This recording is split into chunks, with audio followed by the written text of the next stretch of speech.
La Voz del Riel, sexta temporada. Con la conducción de Iván Juárez, Jorge Martín. Historias, información, relatos de este gran mundo ferroviario. Súbete al tren, ponete cómodo y disfruta. La Voz del Riel, programa radial declarado de interés cultural por parte del Senado de la provincia de Buenos Aires. Una radio federal en 17 provincias del país, con más de 50 emisoras. La Voz del Riel, 6 años. Somos el tren y las vías son el camino.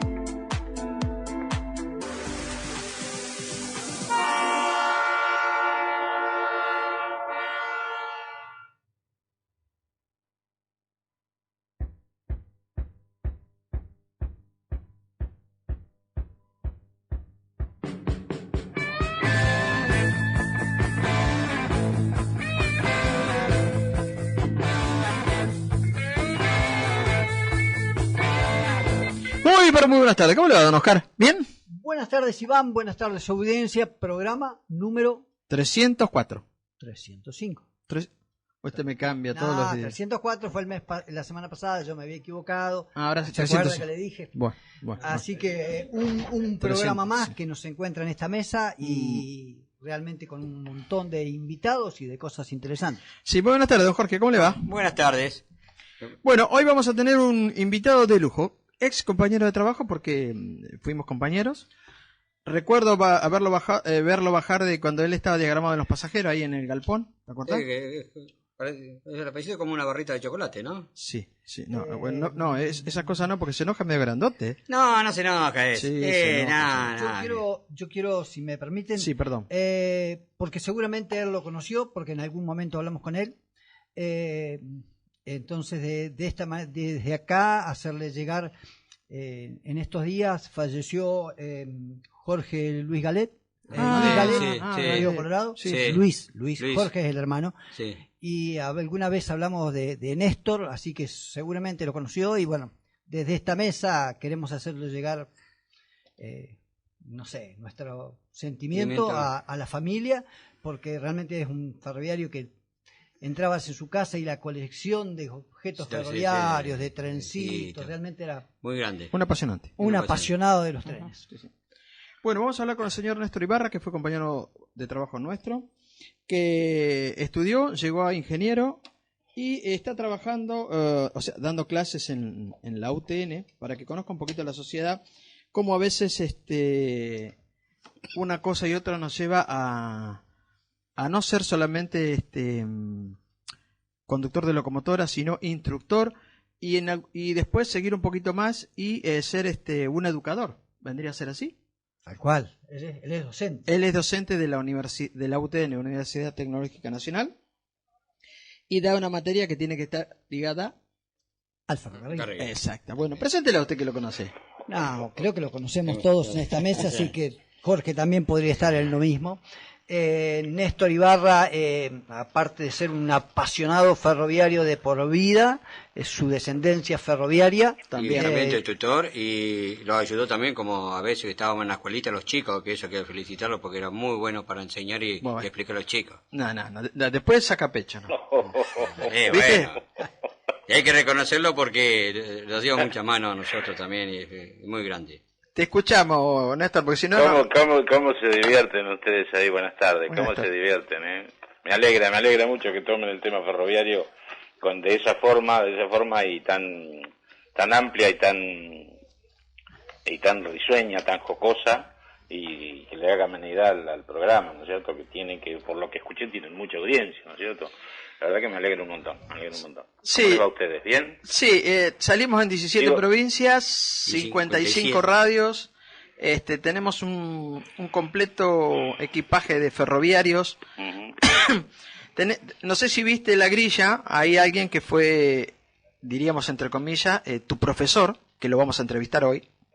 Sí, vi la grilla. Él me contó, yo no sabía. Dice, claro. Y se lo tuve de alumno. Así que bueno... Sí. Qué causalidades de la vida, ¿vio? Cosas que nos regalan el destino de la vida. Privilegio de estar en la mesa. Juan Pablo, un señor del ambiente ferroviario que fue director, ¿a él te referís?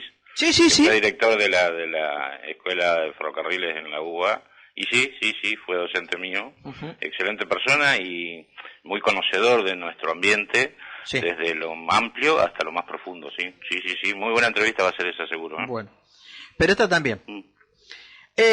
Hablanos un poquito de vos, porque nosotros te conocemos, pero la audiencia no, y hablando en el aspecto... Pero un poquito les cuento. Son 25 porque minutos. Vi que estaban ahí medio esbozando algunas cuestiones.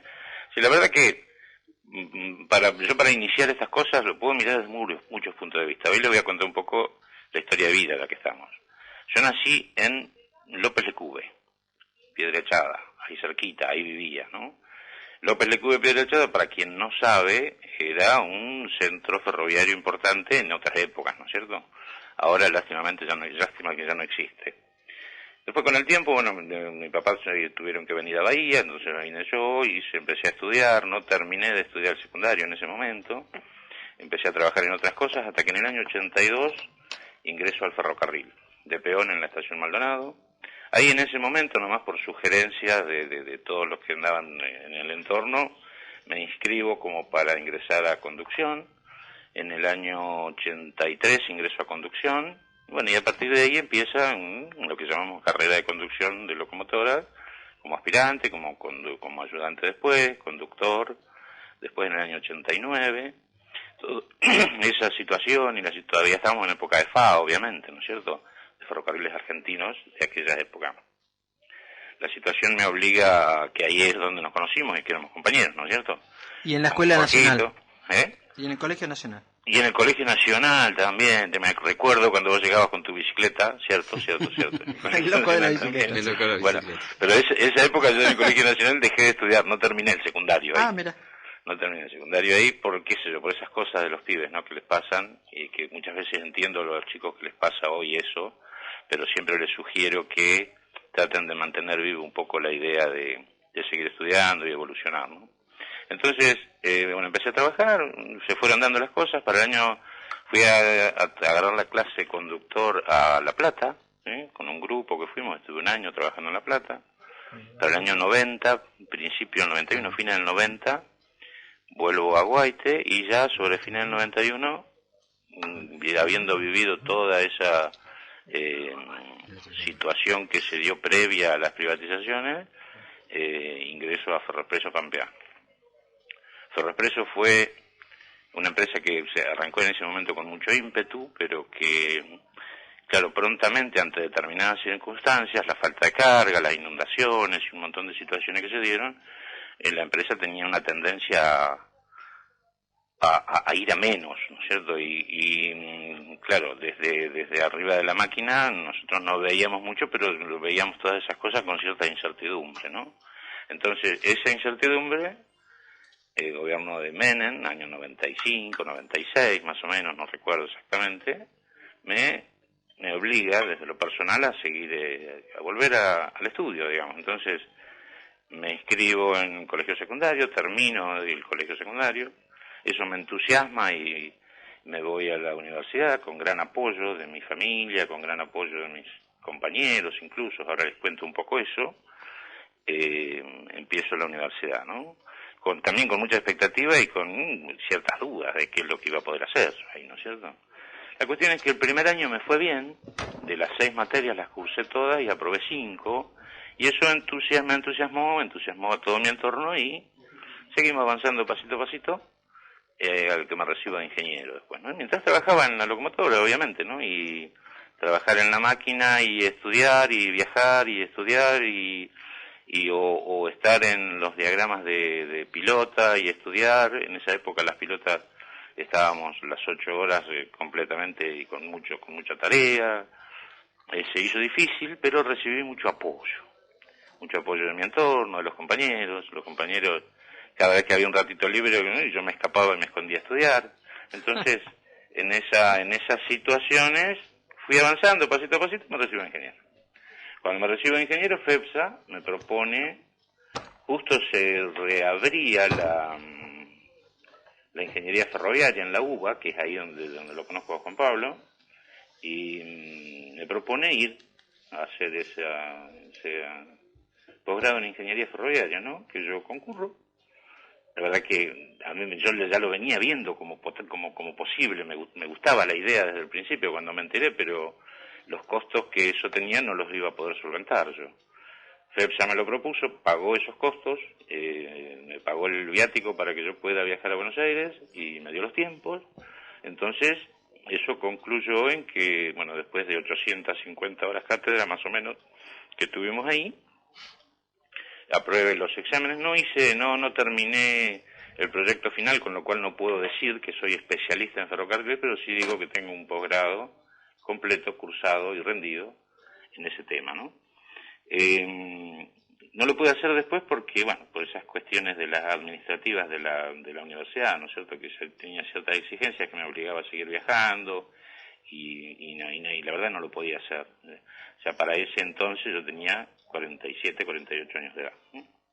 Entonces, sigo avanzando, en FEPSA empiezo a trabajar en el área de capacitación, empiezo a dar capacitaciones en conducción, que hacía tiempo que estaban un poco abandonadas. En realidad, recapacitaciones las llamamos, con las nuevas tecnologías que se iban instrumentando en las locomotoras. Y después empiezo a ampliar ese área a vía y obras, a mecánica, obviamente en muchos de los casos teniendo conocimientos teóricos y de imagen, de haber visto la vía y de haber visto las locomotoras y de haberlas estudiado las locomotoras, pero sin práctica, ¿ya?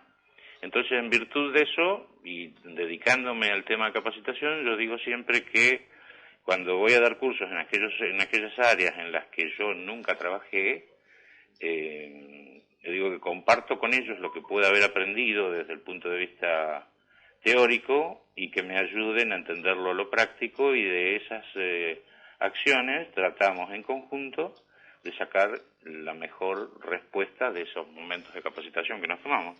Así que ahí estoy, esto lo quiero agregar, me hace sentir una persona agradecida, digamos. Yo pude avanzar un poco porque se dieron las cosas, un poco porque Dios quiso, otro poco por voluntad mía, pero sobre todas las cosas por mucho apoyo de todo el entorno que tenía, compañeros, familia, compañeros de universidad, por ejemplo, chicos jóvenes que en aquella época por ahí me sacaban las fotocopias porque había que esperar mucho tiempo en las fotocopiadoras para sacar apuntes.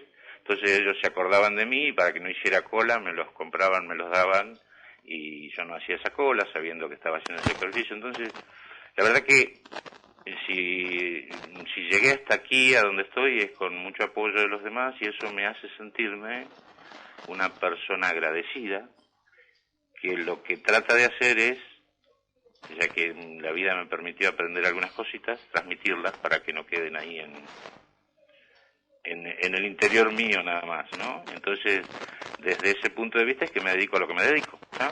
Me jubilé como conductor de locomotoras y me dedico ahora a transmitir eso que pude haber aprendido en todo este tiempo de vida, ¿no? ¿Hasta ahí te gustó?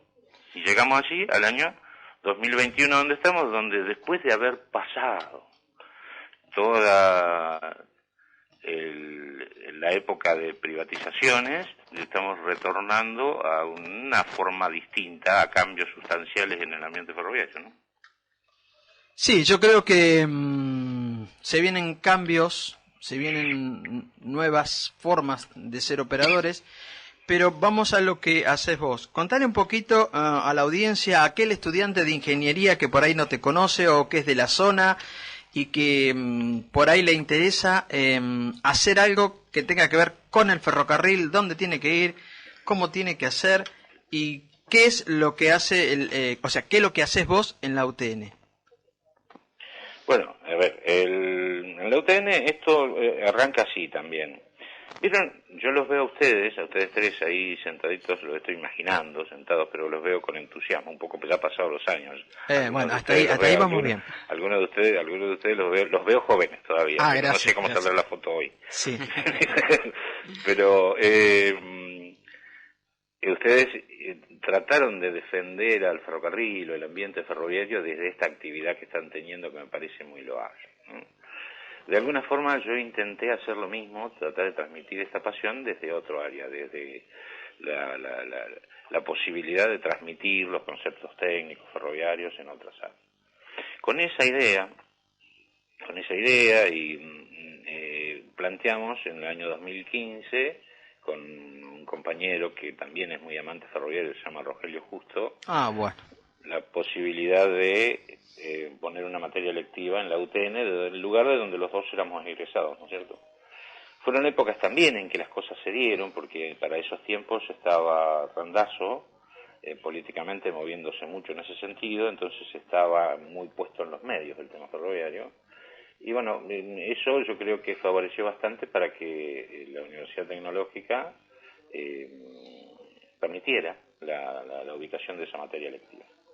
Entonces empezamos, la aceptaron, se aceptó, la propusimos como electiva y tuvimos en los primeros tiempos, el primer año tuvimos 7 alumnos, me parece, el segundo año tuvimos 3 o 4, el tercer año no tuvimos, el cuarto año, y bueno, la verdad que fuimos en ascenso siempre y este año tenemos 18.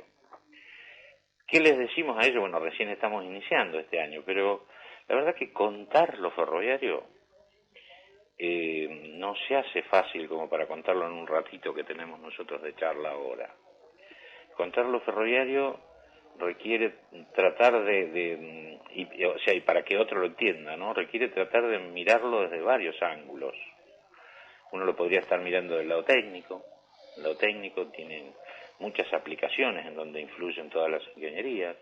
Uno lo podría estar mirando desde el lado humano, y desde el lado humano, sentimental, uno se encuentra con que hay toda una sociedad que reclama el tren, y se encuentra con que hay montones de anécdotas en torno a la circulación de los trenes, hay, hay vivencias, hay familias que vivieron en torno al ferrocarril y que recuerdan con cariño esa vida que llevaban en el entorno ferroviario.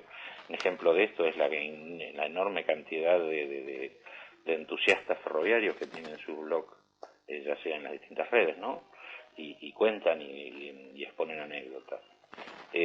Pero también desde el lado, también a veces hay que mirarlo del lado operativo, es decir, el lado operativo con la influencia de sus reglamentos, con la influencia de las leyes, ¿sí? Y obviamente con el servicio que presta. Ante todo eso nunca tenemos que olvidar que el sistema ferroviario es un sistema de transporte, un modo de transporte, ¿no? Y ese modo de transporte, los modos de transporte, en general, básicamente uno los puede clasificar en que transporte de mercancías, como dicen los libros españoles, o transporte de cargas, como lo decimos acá, o transporte de pasajeros, o de viajeros, como lo dicen los libros españoles, como lo miramos acá como pasajeros, ¿no es cierto? Entonces, cada una de esas cosas tiene análisis distinto, y contarlo en un ratito todo eso se hace muy difícil. Lo único que uno puede ir haciendo en esta transmisión de pocos conocimientos adquiridos es ir tratando de sembrar la pasión en los demás, que los motive a ir interpretando las cosas que pasan y por qué pasaron, porque la historia también tiene una significancia importante en esto, ¿no? Sí, creo que la historia marcó un antes y después del 90 al ferrocarril, y dejó marcado el interior argentino. Pero bueno, esas son cosas que tendrán que arreglar los políticos, los técnicos realmente en ferrocarril,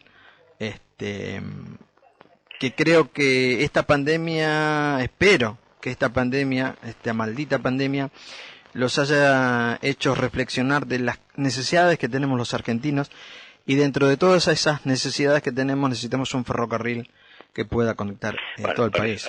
Ahí iba un poco Iván con lo que estaba diciendo, ¿no? Es decir, en torno a esto, a este último momentito, hay muchas expectativas, hay muchos discursos, hay muchas formas de verlo, ¿sí? Lo único, desde el punto de vista técnico, funcional, ferroviario, no hay muchas. Hay errores que dentro del ferrocarril no se pueden cometer. Y hay algo que es ahí, que está ahí, incluso hasta la razón por la que estoy charlando con ustedes hoy. ¿Se acuerdan que en algún momento me invitaron a charlar sobre esos temas? Yo les decía, yo no tengo nada que decir, porque la verdad que discutir si se puede, no se puede, si la carga de allá, si la carga de acá, me parecía como que no tenía sustento. Hoy, a la luz de que lo político está teniendo una intención y que se visualiza la posibilidad de hacer cambios en ferrocarriles, entonces mi nicho, o sea, el lugar en el que yo puedo actuar tiene su significancia y ahí es donde yo puedo contar cosas que tienen que ver con lo funcional y lo técnico, ¿no es cierto? Desde cómo funciona una locomotora, que casi todas funcionan igual, desde cómo son los sistemas de control de una locomotora, de cómo se aplican los distintos reglamentos a la funcionalidad ferroviaria, desde qué diferencia tiene un tipo de freno con respecto a otro, desde qué diferencia reglamentaria hay circulando por un lugar y circulando por otro, desde las condiciones de vía, las velocidades a las que se puede circular, desde el conocimiento de ese entorno, hay mucho para aportar. Por otro lado, desde la construcción de vías, uno percibe, de construcción de vías, o en muchas otras áreas, a ver, uno percibe así que se cometen errores, y cuando se cometen errores, en ese sentido, tenemos que saber que en el ferrocarril, y esto es algo que no se le puede escapar a nadie, que pretenda hacer que el ferrocarril sea sustentable. Cuando digo sustentable, que perdure en el tiempo, ¿no? Y no que sea una forma de operar de acá a 4 o 5 años. El ferrocarril no puede pensarse así. El ferrocarril se tiene que pensar 20 años, 25, 30, ¿no? Entonces, para que eso sea sustentable hay cosas que hay que hacerlas bien y que no se puede escapar. Una de las cosas que yo permanentemente digo, a pesar de que por ahí recibo alguna crítica por eso, es, y se lo digo a los chicos jóvenes que tienen entusiasmo de avanzar en estas áreas, antes de hacer cambios en el ferrocarril, verifiquen perfectamente lo que van a hacer y cuáles son las razones por las que lo van a hacer. Porque muchas veces esos cambios no nos damos cuenta porque funciona igual, y nos damos cuenta al cabo de un periodo largo, 4 o 5 años, de que cometimos un error que después nos provocó situaciones desencadenantes que nos hacen estar mal hoy. Esto, para decirlo así, hay que poner ejemplos, ¿no es cierto? Los ejemplos suelen ser muy largos, pero pongo uno sencillito, es decir, si en algún momento se invade el gálibo del material rodante con instalaciones fijas, por ahí provoca cambios, que se provoca a otro sector que le haga cambios al material rodante. Ese otro sector le provoca cambios al material rodante y por ahí en determinado momento puede afectar a la seguridad operacional ferroviaria. Para aquellos radioescuchas que entienden del ferrocarril, por ahí no se imaginan bien qué, pero si se ponen a pensar se pueden llegar a dar cuenta de que hay cosas que, si no están bien, pueden llegar a provocar descarrilos, por ejemplo. Y de eso, en la inercia que tiene una empresa ferroviaria, nos damos cuenta de que no cometimos un error que fue originado en aquello después de 4 o 5 años. Entonces, esas cuestiones son fundamentales a tener en cuenta dentro de nuestro ambiente, ¿no? Realmente, cuando te escuchamos y vos comentabas que no tenías, Néstor, nada que dar, desde tu riqueza lingüística y profesional, nos hiciste pasar esta media hora navegando entre recuerdos y conocimientos que realmente creo que no solo a nosotros como ferroviarios, sino a la audiencia le dejó un material más que enriquecedor. Bueno. Así que realmente gracias por este tiempo. Gracias Oscar, gracias Jorge, gracias Iván, y bueno, buenas tardes a la audiencia que haya escuchado, muy amable. Sí. No, aparte que sigan muy bien y estamos en contacto. Ya, agradecerte también, Héctor, porque como vos dijiste cuando te invitamos ahora, pudiste explicar bien cuáles son las causas, porque como vos lo dijiste, a veces hay que tener una visión o fijarse cómo hacen las cosas o dialogar para que las cosas salgan bien. Entonces ahora vos le diste una explicación que en ese momento era muy difícil de explicarlo para que uno lo entienda, y ahora más o menos se entendió. Ya sí, como dijiste vos, lleva un poquito más de tiempo para explicar, pero te lo agradecemos todo. Bueno. Muy amable, un buen fin de semana y cuídate. Un gustazo, gracias. Hasta la próxima entrevista. Esto recién empieza. Hasta la próxima, caballero. Que sigan muy bien. Chao, chao. Tengo que saber